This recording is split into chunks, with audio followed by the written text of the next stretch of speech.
Welcome back to Golden X3. So now we're doing... No. Yes. A mountain. Fascinating. Death Wait, Mountain. Death Mountain? Seriously? Wait. Hold on. You stole that from A Link to the Past, you fucking territory. hacks. Even Zelda 2, technically. Yeah, true, Zelda 2 started it, yeah. Isn't Death Mountain the real place? I know Death Valley, but I don't know about Death Mountain. But it's a common name for, for fictional storytelling because, it's a mountain that it's impervious to climb, or its climate is so harsh that it will kill you, It's classic simple association of words, Glibs. That may be Tale, but by far the best example of that will always be the ultimate Savage Land. Let's face it. I mean, at least there was creativity in that. That mountain is infamous in Zelda 2 for being one of the early dungeons and one of the more brutal ones, to be honest. Yeah, true. Oh, Jesus. Oh, knockback right one thing I noticed for this game is that similar to Battletoads, there is friendly fire, but you don't seem to actually take damage from that. That's the thing too. I don't get it, but it seems to be inconsistent. Sometimes you take damage, other times you don't. I don't understand. I checked, one thing that I checked also from GameFAQs in the meantime is that apparently when you try to actually rush, doing this sort of a headbutt rush move, if your two characters are doing it at the same time, apparently in this game it will actually both get knocked back and take damage. This is weird. That makes no sense. Weird. I will say this, that mount actually looks cool. It's like a lizard snake thing. Mm-hmm. Well, no. More like it's like a dinosaur snail, like, okay. Snail, right, sorry. It crouches in its shell and looks slimy like a snail, but then when it takes out, it apparently operates like a dinosaur underneath that shell. To answer your question, Webs, remember that game we did with the incredible Hulk Hogan, remember? Yes. Okay, also we're on top of a crab, so is that like what that mountain is, a crab? Apparently, yeah. We're on top of a giant crab tail, keeping up with the tradition of being on top of giant animals. Like I said, I actually don't mind this. It gives actual personality to the world at large, which is actually something that, of all things, that Beast Rider will actually carry on. The idea of these giant beings being essentially called the Titans of the world, but again, all in due time. It's interesting because in the previous games, the game would tell us this, like, oh, turns out this place we were in was actually a giant animal all along. Not-Tyris just died because of bullshit. And again, as well. I get what you mean. The dialogue in this game is also kept to a minimum. Yeah, that's the problem. Like, okay, there's a giant crab there, but here's the thing. The giant, you know what, the turtle, we actually did get, the giant turtle took us across the sea, and then the giant eagle. Turns out there was a giant eagle, and the eagle took us across the cross, and then at the end, we literally see the head of the giant eagle even looking at us and stuff like that. This game, on the other hand, if you look at the background, you'll notice that you're actually on top of a giant crab. Okay, that's cool, but are you actually going to, incorporate that into the narrative in some kind of way? It doesn't require much, it's just like 1 or 2 lines of dialogue at most, like you did for the previous game. I guess I should be happy that they bothered to include this characteristic of the franchise at all, but still, it's still... in general, it's a thing that I noticed not just for this franchise, but many of these old Super Nintendo, Mega Drive and arcade game had a lot of occasions where they could just simply put a simple lines of text to convey situation, and potentially be doing other occasions of the same game. But for a situation where it would be obvious for them to put it, they don't, for some arbitrary reason, and it just damages the product.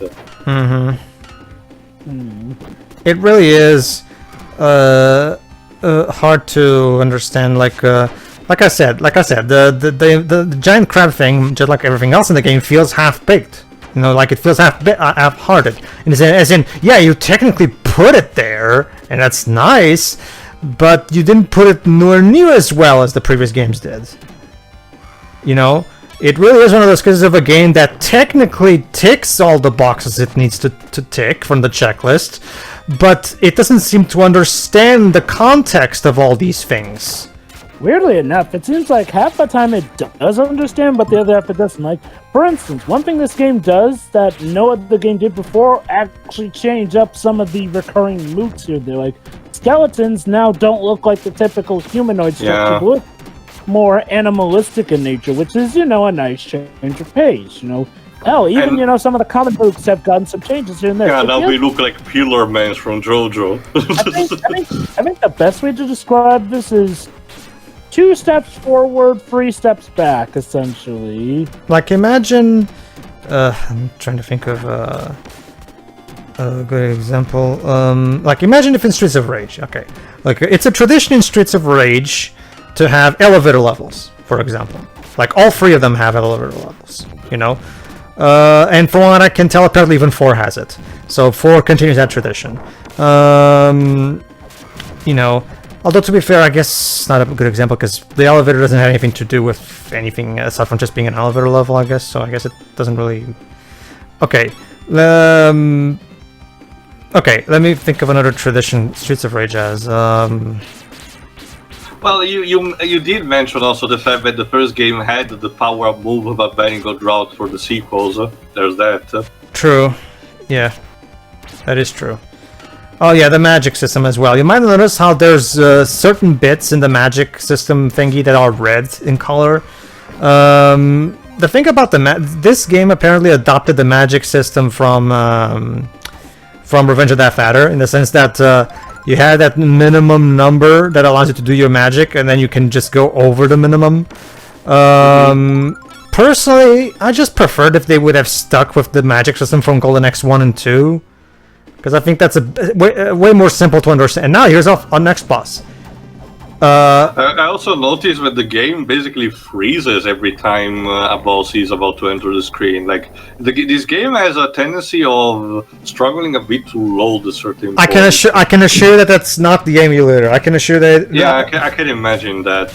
Because this type of issue... I never seen this type of issue in most of Genesis Mega Drive games. I'm pretty sure I've seen emulated runs on YouTube of Batman Forever on Super Nintendo that tells you to hold on all the time. Maybe the load times on that are cut down even if you're emulating that either. It's one of those things where the game for some... Okay, it's kind of similar to Mickey Mania on the Super Nintendo, where for some reason there's load times. And apparently, according to some people have theorized, like, we really need to... That's another thing. I really need to see if I can message John Burton to see if he can explain why the Super Nintendo version... maybe he can make a Coding Secrets episode of that. That would be interesting. It's some people have theorized that the reason Mickey Mania has load times is because there's some decompression of data that needs to be done. Because apparently the SNES port, because the game was made for the Mega Drive first, for the record. Yeah. Like all of Traveler's Tales games at the time were. And the SNES version is a port, so maybe when they ported it, they couldn't quite make just a straight up port because of hardware differences. I really hope John at some point makes an episode on his YouTube channel explaining what happened there. Yeah, I heard that recently he's actually talked instead about Haven Call of the King. One of his most recent episodes too is where he explains how the lock-on technology works in Sonic 3 and Knuckles. Because he actually he's basically a Mega Drive master, coding master. He really knows all. Well, remember, Teo, he's the guy who did all that cool shit in the Toy Story Mega Drive game. Did a full 3D Doom-like level. That many people thought wouldn't be possible on the Mega Drive. So the guy is amazing. Okay, nice job.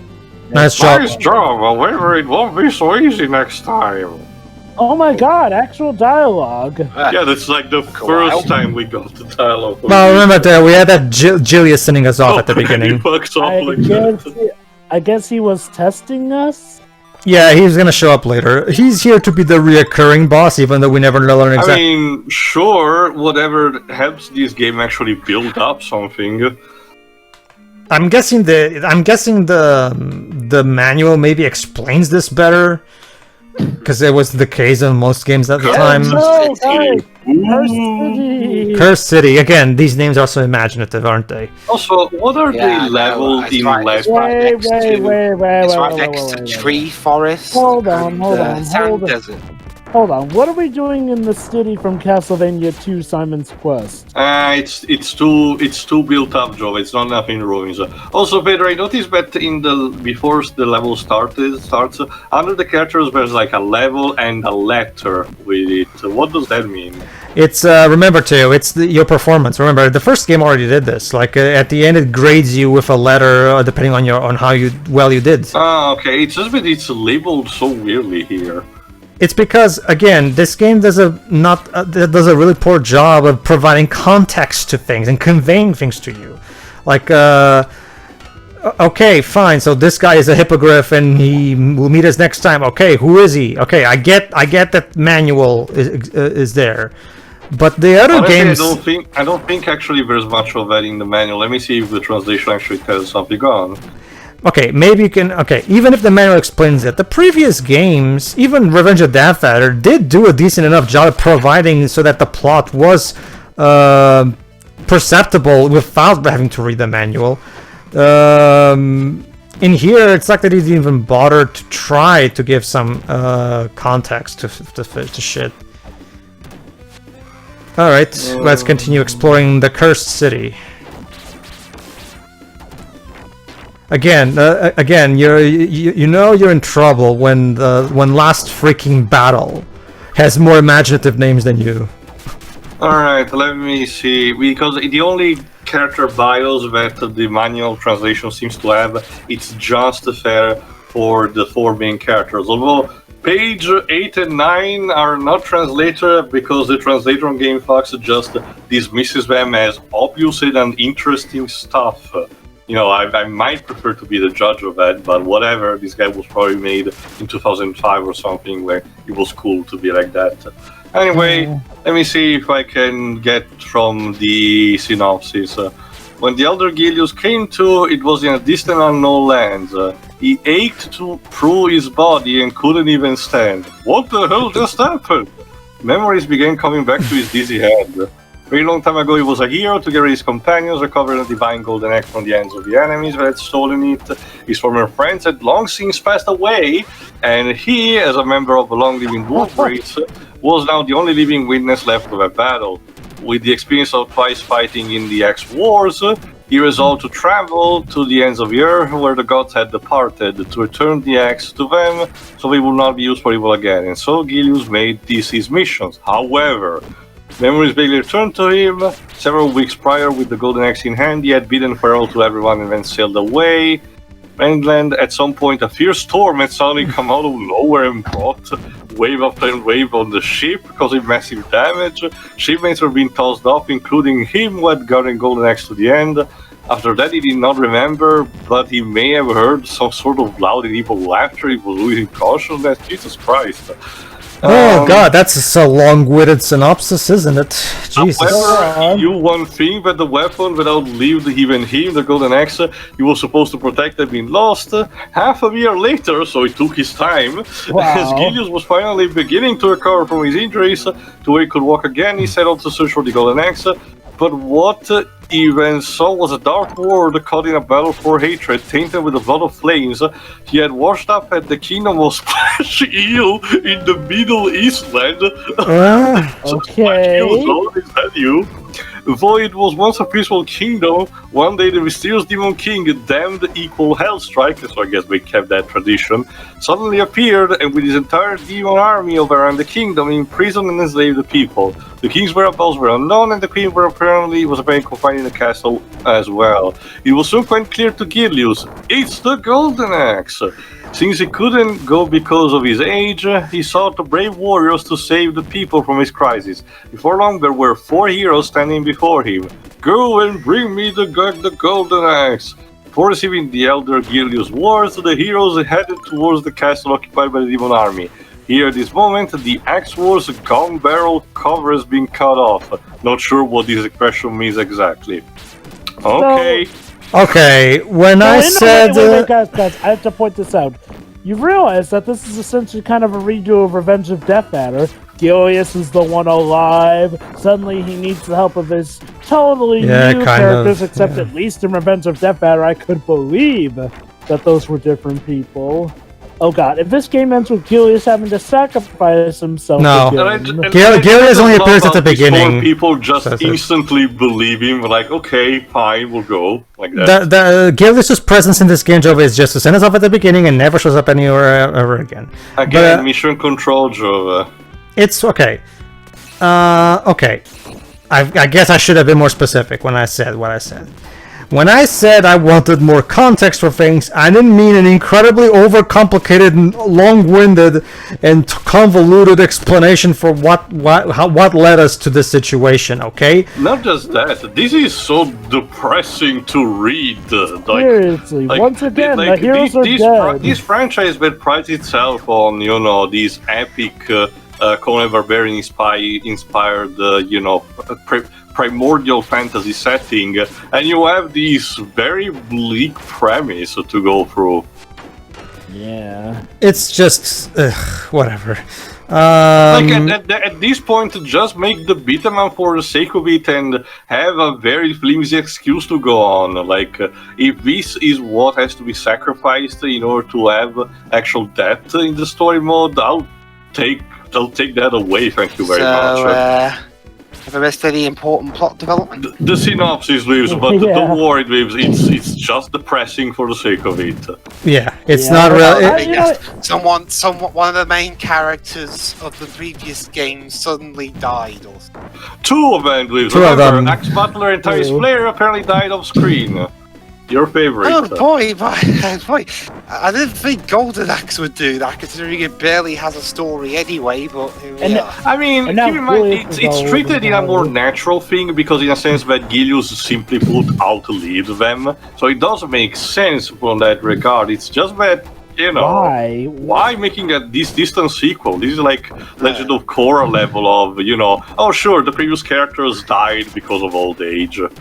Like, okay, here's the thing, again. If you want to have this be about different characters, just have it be about different characters, but when you pretty much wave in our face, oh, by the way, these characters that you knew and loved died, while also waving, oh, but Gilius is still here to, be all alone and whatnot. So Jova, it's not as bad as in Galactica 1980, I'll tell you that much. I have not seen that, but I will still hold that it's a really odd thing to do. For as much as I potentially complain about the how over-bloated the events of Raccoon City arc are in Resident Evil, at the very least, when Resident Evil wanted to do side spin-offs, sequels, and material set in Resident Evil, set in Raccoon City arc, they didn't just, put it on a time skip and have the old character died off screen. They just simply said that events were happening at the same time as these other events. Sure, it didn't work 100% of the time, but at the very least, it wasn't like this bleak. Okay. To the purpose, just to show how even Last Battle, despite having generic names of its own, can still be more creative with naming of the levels in this game, allow me to recite, for those who haven't, for Jova and for those who may have not seen our Last Battle playthrough. Maybe one day we'll redo that for the hell of it, who knows. Okay. Basically, Jova, level 1 of Last Battle, Western Area. That's it. Level 2, the Wilderness. But then we have level 3, Hulk's Area. Why Hulk's Area, you may ask? That's because, Jova, there's a character that's literally Hulk Hogan, except he's green, which is why I lovingly nicknamed him the Incredible Hulk Hogan, Because, it's like that. I think Joe is bird. Oh, he is? Oh. Okay. Well, whatever, it's for the audience anyway, and if we... Our audience, you've learned a very important fact. Jova hasn't, but you have. Whatever. Yes. We also have Rebels Prison, Quiet Village, Butcher's Area, Southern Area, and Eternal Plain. Okay, so so the levels of the first chapter are very generic. However,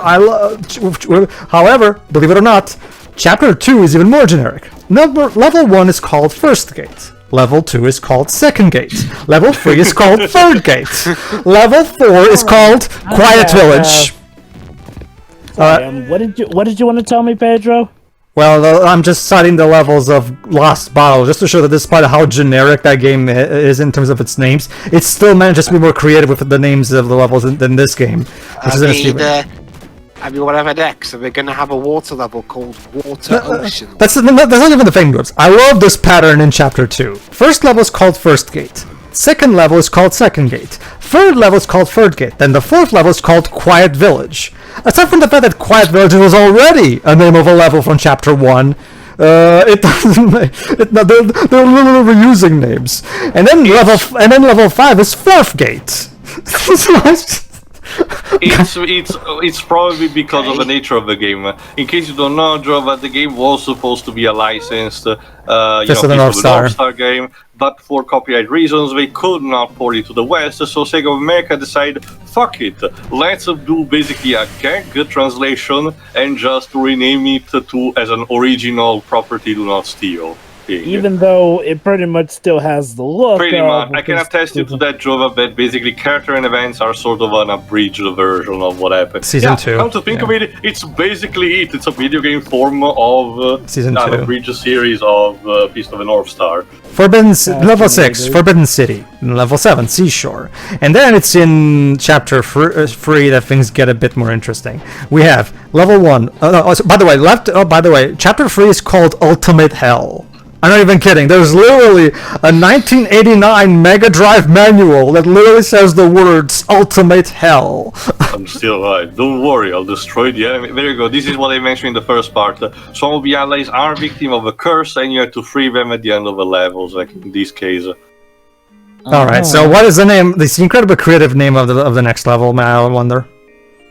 So let me guess, the tower or the castle. The Gate of Fate. Okay. It's probably the better of the one so far, but it's still not that much. So I'm guessing that in this game... Oh, hi, mister. Again. Go ahead, too. So you finally got here. However, you won't be able to go on. How about this, Joba? You can be the villain at the castle. This guy looks buff, but it's keep leg day. Jesus, just because you have wings, you shouldn't do that. I know, Even right? without wings, I could still. Oh, I have wings. So okay. I love you're basically just bullying him from both sides. It's like, no, don't steal my lunch money. By the way, I have to read this because I love this. The levels of Chapter 3 go like this: Level 1, Pirate Ship 1. Level 2, Pirate Ship 2. Level 3, Savage Land 1. Level 4, Savage Land 2. See, even when it's being generic, this game is still more creative in its own genericness than this game is. Now, level 5, Eternal Plain. Level 6, Dry River Bed. Level 7, Western Village. Level 8, Desert, just Desert. That's it. Level 9, the Grom Castle. Well, desert levels, boring desert levels, boring names. So there you are. Fascinating. And then it says here, and then of course we get to Chapter 4, which is the Ultimate Savage Land. Yes. One of the coolest names. The Ultimate Savage. I have never read a name of an area that is so generic and yet so cool at the same time. How is that even possible? Cool, generic. That's a phrase I've never thought I'd hear put together. Level 1, Valley of No Return. Oh, you literally exorcised. Oh, wait. What have I been doing? Oh, that's the twist. He was the king. Dun dun dun. I ask of you. The princess is somewhere in the castle. Please help her. So yeah, not only was he the Was that necessary? Why? Did the villain decide, oh, he's spoken too much? Well, Mr. Bad Guy, maybe you shouldn't have sent the king to deal with these people. Like, shouldn't you have kept the king by your side, even if he was cursed or whatnot? Why did you send him off where somebody could potentially free him? Mm-hmm. Yeah, I mean, imagine if 4 bad guys were that slow in dealing with a loudmouth. But I mean, it'd be like, oh God. I mean, this is how I should have gone. Oh, don't worry. I know what to do. I had to... Okay, let's recap what just happened. We defeated the Hippogriff, and he turns out to be the king, but hypnotized or whatever. And he literally just told us, "Sorry guys, but your princess is in another castle." Didn't even know there was a Then he princess gets to rescue in the chucked. first Yeah. Didn't even know there was a princess to save, because even the synopsis Tail Red has doesn't mention a princess. So Just whatever. mention the king and the queen. Yeah. And the golden axe. Unless there's a sort of a mistranslation from the manual and the princess is just the queen is just the princess. I don't know. But yeah, now we're gonna go to the castle and defeat not Death Adder, and retrieve the golden axe, and we'll be able to see the two endings, because there's actually two endings. Yeah. So we'll be able to see both. But just to finish real quick here, so level 1 of Chapter 4, Valley of No Return. Level 2, castle entrance. Level 3, Great Colosseum. So hold on, we went from a castle entrance into a Great Colosseum. How does that work? Do the names of these make sense with the stages? Not really. No, Joe. Not really. Oh dear. Level 10, Tombstone. Just Tombstone. That's it. Yay, that's brutal. Oh, you think that's rich, Jova? Wait till I tell you this little bit about the story. About Arzak, because Kenshiro in this version is not called Kenshiro, he's just called Arzak. Yes. Basically, that's the thing, Jova. Remember, they had to come up with original names because they wouldn't, so that they could not violate the copyright of Fist of North Star, remember?